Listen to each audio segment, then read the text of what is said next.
Começa agora mais um programa TV Secor, o canal do comerciário que você assiste todas as manhãs de segunda-feira em www.secor.org.br, também em tvosasco.com.br, pelos canais 3 da operadora NET, 6 da operadora CaboNet e 8 da Vivo Fibra.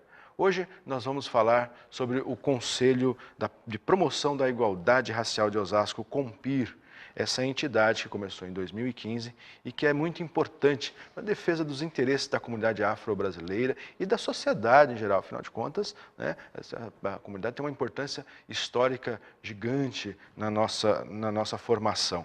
Para falar sobre esse assunto, nós temos aqui a participação da Vera Lopes, que é presidente do Conselho.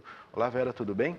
Tudo bem, bom dia, Jefferson. É um prazer muito grande estar aqui. O prazer é nosso em tê-las aqui, Vera. Muito obrigado pela participação, viu?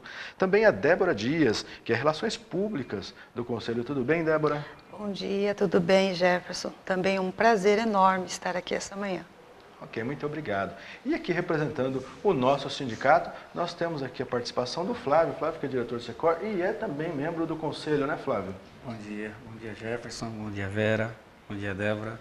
É um prazer também estar aqui com vocês. Legal tê-lo aqui conosco para falar sobre esse assunto. Vou explicar um pouquinho para o nosso telespectador, para quem está nos assistindo em casa, na TV, nas redes sociais aí, ou no computador, o que é o Conselho, Vera? O Conselho, ele é um instrumento de monitoramento de políticas para a garantia de direitos, né, no nosso caso, da comunidade negra.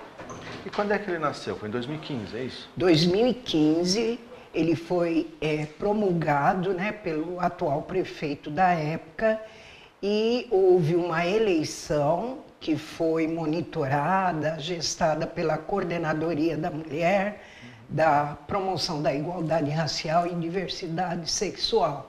Então, houve uma eleição e no dia 30 de novembro de 2015, tomamos posse, né, a primeira edição dos conselheiros paritários do município de Osasco. O paritário significa participação da sociedade e do governo, Isso, da sociedade civil e representantes de diferentes secretarias do governo. Os membros, eu estava perguntando um pouco antes da gente entrar no ar aqui para a Débora, os membros do governo são indicados, é isso, Débora? Isso, são indicações do governo e a sociedade civil, a gente solicita, né, divulga isso e aí a sociedade civil também manda as suas indicações e se houver, por exemplo, vamos dar um exemplo, vários da instituição, a OAB, ela mandar 2, 3 pessoas, aí a gente faz a eleição. No caso, a eleição só para a sociedade civil e governo é indicação. E como é que faz? Tem uma votação, um voto secreto, tem urna? Como é que é essa votação? Depende do número de candidatos de cada segmento para haver essa eleição, que pode ser por aclamação, pode ser uma conversa entre os próprios pares, porque de repente tem lá 5 pessoas do mesmo segmento. Porém, as pessoas podem discutir entre elas e indicar quais as 2 pessoas que elas gostariam de estar, né, representando-as. E assim, essa eleição pode acontecer de uma forma bastante tranquila. Agora, o Flávio entrou na cota aí dos sindicatos, né, Flávio? No movimento sindical. Exatamente. O Secor, na realidade, tem um coletivo de gênero e raça, a qual eu faço parte, a companheira Jéssica e o companheiro Emerson. E recebemos o convite esse ano, fazendo parte do CONPIR. E agora tem que dizer que é uma honra e uma missão para nós também, né? Tá levando isso para os comerciários. E como é que funcionam as reuniões do Conselho? Vocês têm reuniões regulares? Como elas são realizadas? Onde elas são realizadas? Então, qualquer conselho tem a obrigatoriedade de se reunir mensalmente. E o CONPIR não é diferente. Então, nós temos uma agenda, um cronograma das reuniões ordinárias. Porém, principalmente agora que nós estamos aí às vésperas da 4ª conferência, então nós temos tido muitas reuniões extraordinárias, né?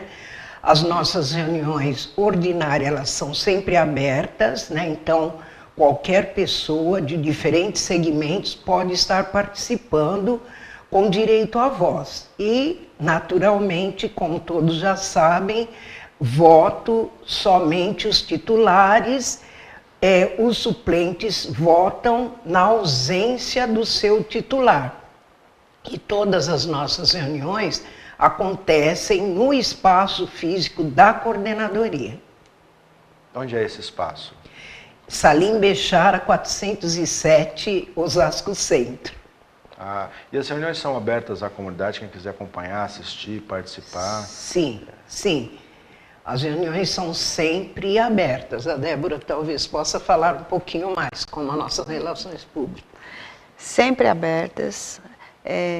Aliás, nós sempre convidamos a comunidade a participar.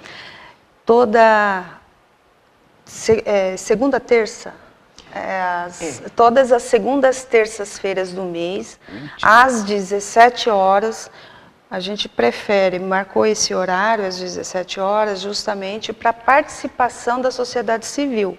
Porque quem é do governo, que é a indicação do governo, tem a facilidade de participar durante o expediente. Mas quem é da sociedade civil, a gente sabe que não pode. No trabalho, né? Exatamente. Então, a gente faz as reuniões ordinárias e as extraordinárias também às 17 horas, a partir das 17 horas. E quais são, Vera, os principais desafios do Conselho hoje? O que movimenta as reuniões, o que vocês têm debatido? Acho que tem um momento específico, a gente vai tratar disso, que é a 4ª conferência, Isso. né? Mas, no geral, quais são os grandes desafios do Conselho? Então, só quero fazer um acréscimo aqui, numa informação que a Débora passou. As nossas reuniões são sempre nas últimas terças do mês. Como, por exemplo, amanhã, dia 30, aniversário da Débora. Verdade. Nós vamos ter, né, a nossa reunião ordinária. E a sua pergunta, Jefferson, se a gente for fazer a memória dos nossos desafios, né, que a gente vem enfrentando durante esta primeira edição, primeiro foi conscientizar a própria comunidade negra que este conselho teria uma tarefa diferente de um conselho da comunidade negra, né? Onde as pessoas vão, debatem, vão para o enfrentamento, enfim. Nós, primeiro, teríamos que nos constituir a partir de um regimento interno, que está registrado, né, legalmente na prefeitura, na gestão municipal. Então, o primeiro desafio foi esse. Até mesmo dos próprios membros que formaram no início essa edição do Conselho. Por que eu digo no início também? Porque um dos segundos desafios foi que esse Conselho ele se constituiu num ano eleitoral, onde a grande maioria dos representantes do governo eram comissionados e foram perdendo seus cargos.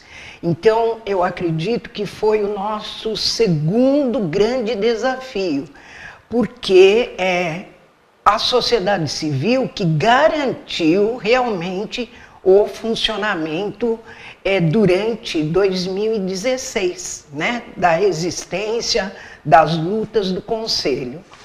Outro terceiro grande desafio, né, é estar vendo o que já existe de proposta de políticas públicas, de estar se aproximando desse novo legislativo para que as políticas que já existem sejam realmente implementadas, né,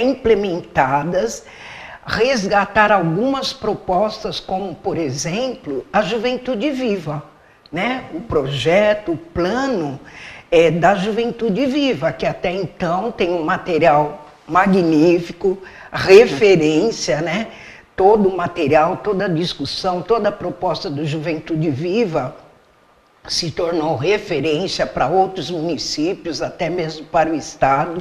Porém, esse projeto, Jefferson, ele não saiu do papel. Então, ainda é o nosso desafio. Mas nós já estamos em parceria com a Secretaria da Cultura, que está comprometida em priorizar aquilo que está registrado como proposta deste projeto. E agora, o nosso atual desafio, então, é estar trabalhando com esses novos representantes do governo que foram se constituindo, alguns da sociedade civil, como o caso do Flávio, né, que a gente, o ano passado, não conseguiu garantir a presença do sindicato. Né? E o que agora nós temos aí pela frente como tarefa, como missão, fazer com que todos os membros desse conselho percebam que não é um conselho como outro, que tem um segmento, vai trabalhar em benefício daquele grupo pelo qual eles estão representando. Posso citar um exemplo. Conselho da Mulher vai trabalhar a questão de gênero, vai trabalhar todas as questões que envolvem a mulher. Mas e a mulher negra? Nós falávamos, a senhora explicava na nossa conversa lá, antes de entrarmos aqui no ar, que é um conselho transversal. Ele transversal, questões... a transversalidade, porque veja bem, o Conselho Municipal da Criança e do Adolescente. Se eles não considerarem o recorte étnico-racial, eles não vão estar nos contemplando, porque as políticas universalizadas não dão conta da demanda que exige, né, a população negra. Então... Vera, eu vou te interromper só um pouquinho para a gente fazer aqui um intervalo e a gente volta a debater esse tema. Você continua ligado no TV Secor.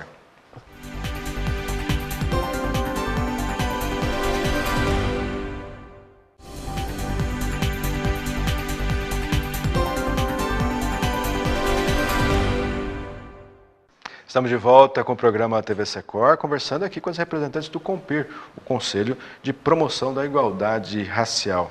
Vera, te interrompi no primeiro bloco, você falava justamente da transversalidade, né, do Conselho. E você frisou algumas vezes, esse Conselho também não é como um Conselho da comunidade afro-brasileira. Por que ele é diferente? Porque ele tem como principal desafio monitorar, né, e de uma forma legal, né, porque a partir da constituição de todos os conselhos, que vem do nacional até chegar no municipal, então os conselhos eles foram pensados exatamente para fiscalizar as políticas de governo nas 3 instâncias para aquele segmento. No caso do CONPIR, então,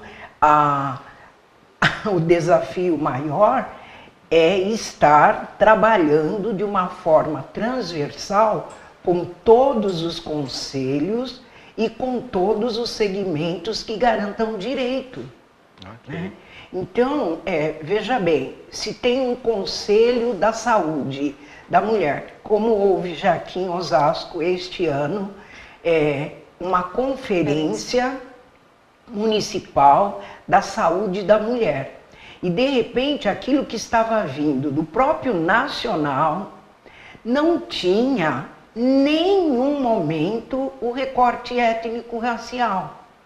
E nós sabemos que a política da saúde da população negra já está constituída enquanto lei. Agora, veja bem, uma conferência onde isso não estava discutindo. A sorte foi que o CONPIR foi convidado para participar da organização dessa Conferência da Saúde da Mulher.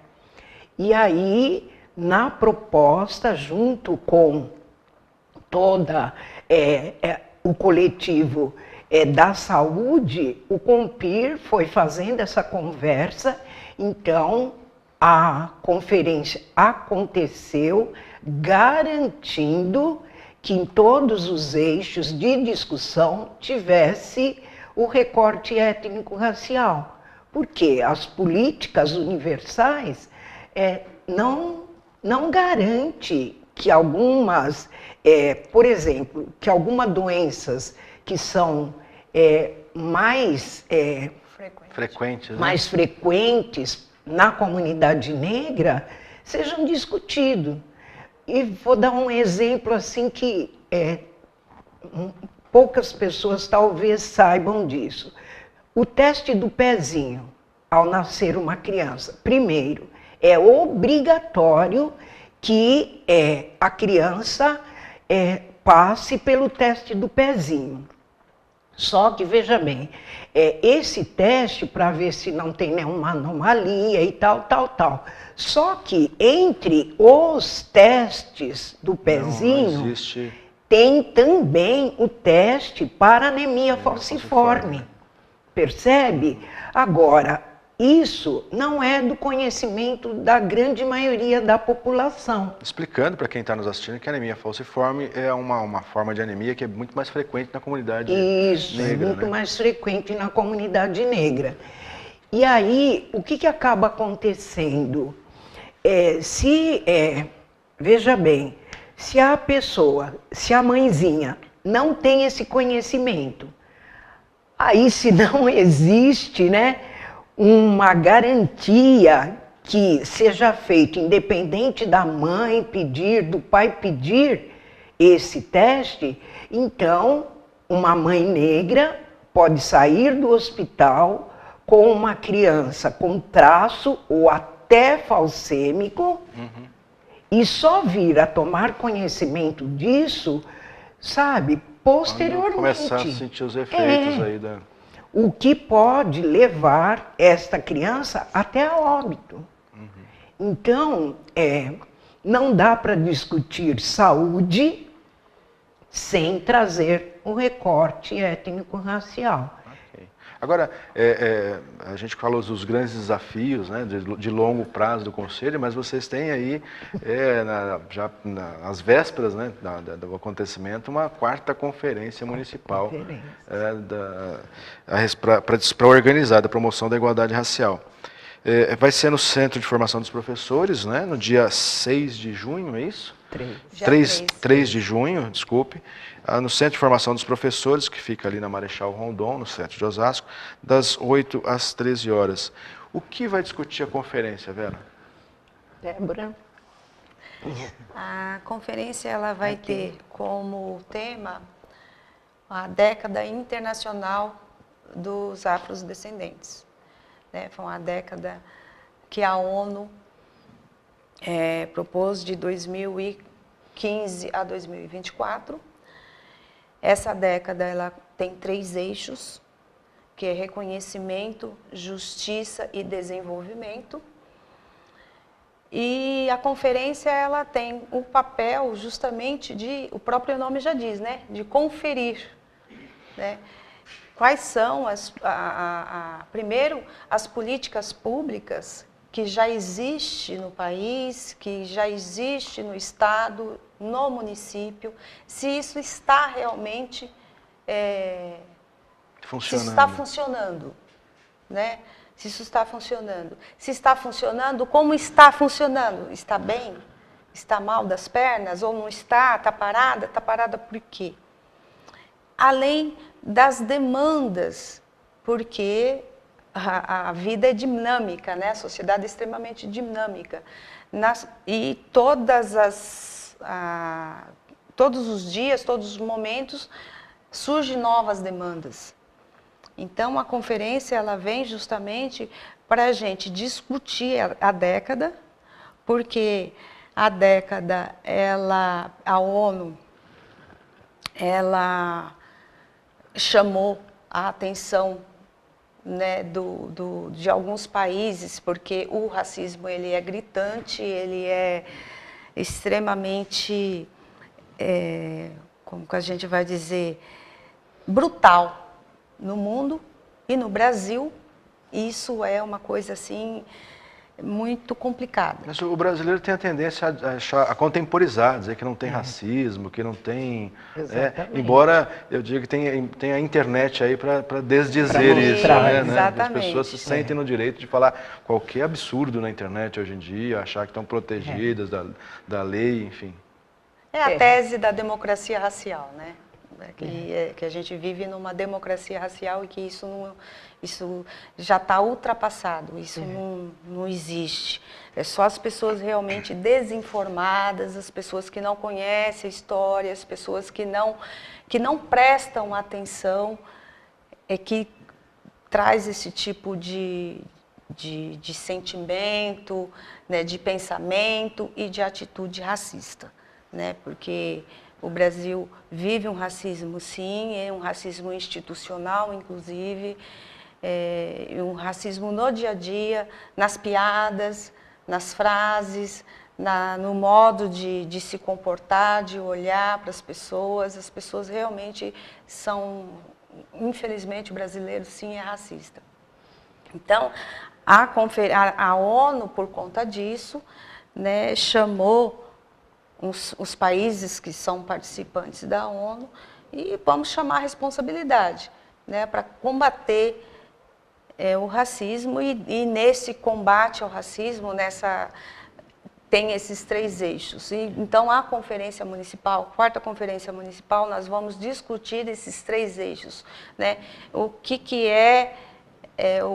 dentro da década, o que nós podemos fazer com a justiça, o reconhecimento e o desenvolvimento, né? Quais são as ações que nós precisamos desenvolver, nós, digamos, sociedade civil, governo, né, como um todo, como que nós podemos desenvolver, né, políticas públicas, ações afirmativas para combater o racismo na nossa cidade. E aí nós vamos construir conjuntamente dentro da conferência um documento. Esse documento ele fica já para a conferência estadual, porque as demandas do município que são levantadas, documentadas, para que na conferência estadual a gente vá para a conferência estadual e dizer, olha, lá em Osasco nós estamos com tais e tais e tais demandas, nós temos tais e tais ações e vamos levar isso aqui para brigar no estado de São Paulo. E do estado de São Paulo para nacional. E, quiçá, que isso vire lei, vire projetos, é assim que... Para isso que são as conferências. As conferências, né? São através das conferências, né? Através desses debates com a sociedade, com o governo em geral, intelectual, pessoas, lideranças da comunidade, onde a gente consegue desenvolver políticas públicas, né? Programas, projetos de leis que garantam direitos. Isso. Nenhum direito a menos. Pois é, no momento em que a comunidade, o trabalhador brasileiro vive, os direitos dos trabalhadores brasileiros estão sob ataque, com risco para a previdência social, a legislação trabalhista que já prejudica sobremaneira, né, o negro, sobretudo a mulher negra, que é a ponta mais fraca da corda, né, que tem o menor salário, mesmo em comparação com a mulher branca, né? Que já é um salário menor que o do homem. Primeiro o homem branco, né? Depois a mulher branca, depois o homem negro. O homem negro ainda vem e por último a mulher negra. A mulher negra, né? Então, aqui aproveitando, né, tudo que a Débora traz, a gente tem sempre que fazer uma memória, né? Isso é uma prática, né, da comunidade negra, fazer memória a partir de tudo aquilo que aconteceu na nossa história, que nos foi contado pelos nossos ancestrais. Então, o Brasil foi tido como um país cordial, onde as relações, né, não sofriam o mesmo embate como a gente tem conhecimento nos Estados Unidos, como nós temos conhecimento também na própria África do Sul, né? Os apartheids. Porém, a gente sabe pela nossa história, que sempre foi contada de uma forma linear, onde o opressor é que escrevia sobre a história desse país. E a gente até brinca, né? O que seria, né, do pescador se as histórias fossem contadas pelos peixes pescados, né? Então, nós sabemos que a visão de Brasil não cordial se tornou pública não só para o próprio país, mas para o mundo, após a Conferência de Durban, que aconteceu lá na África do Sul em 2001, onde os negros que para lá foram, representando o nosso país, conseguiram comprovar o racismo velado que existe no Brasil. E quando você fala da reforma trabalhista, a gente já citou aqui como que acontece os salários e até mesmo a empregabilidade, né? Primeiro o homem branco, a mulher branca, o homem negro e a mulher negra. E pela história de 129 de uma abolição não acabada, né, inacabada, então o CONPIR, além dos desafios que nós citamos, ainda temos um desafio muito grande, que é continuar comprovando que a comunidade negra ainda precisa de cotas em todos os setores. Ok. Né? Vera, eu vou ser obrigado a te interromper novamente. Nós chegamos ao final aqui do nosso tempo. Vai ficar aqui o convite para você vir outras vezes. Esse tema cotas rende bastante discussão. As pessoas precisam entender o que é uma política de compensação, né? Uma política afirmativa de compensação. Mas eu vou fazer aqui o convite ao vivo para você voltar outra vez aqui, para vocês voltarem aqui novamente para a gente conversar sobre esse tema. Obrigado pela sua participação, Vera. Débora, muito obrigado pela presença. Obrigada. Flávio, obrigado pela participação. E você já sabe, não fique só, fique sócio. Confira no site do seu sindicato, www.secor.org.br, os benefícios e vantagens de ser um associado. E eu aguardo você no próximo programa. Até lá.